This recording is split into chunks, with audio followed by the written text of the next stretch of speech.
మన Wanaparthy CBS shopping mall ground floor లో అతిపెద్ద శారీ విభాగం గొప్ప ప్రారంభం కాబోతుంది. ఈ ప్రారంభోత్సవ సందర్భంగా మీ అందరి కోసం మా స్పెషల్ ఆఫర్స్. అవసరమయ్యే పంటలు వేసిన తర్వాత కన్నీళ్లు పెట్టుకునే బదులు తక్కువ నీటితో పండించేవి పెసర్లు, కందులు, మినుములు ఆ పంటలనే వేద్దాం.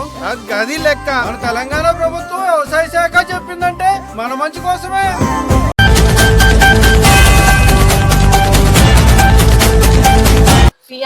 స్వాగతం. 2 లారీలు ఢీకొన్న సంఘటనలో ఒకరికి తీవ్ర గాయాలయ్యాయి. ఈ విషాదకరమైన సంఘటన వనపర్తి జిల్లా పెబ్బేరు మండలం రంగాపురం జాతీయ రహదారిపై చోటు చేసుకున్నది. వివరాల్లోకి వెళితే ఆదివారం ఉదయం రంగాపురం గ్రామం వద్ద 2 లారీలు ఒకదానికొకటి ఢీకొని డ్రైవర్కు కాలు విరిగి తీవ్ర గాయాలయ్యాయి. పరిస్థితి విషమించడంతో వనపర్తి జిల్లా ఆసుపత్రికి తరలించారు. పూర్తి వివరాలు తెలియాల్సి ఉంది.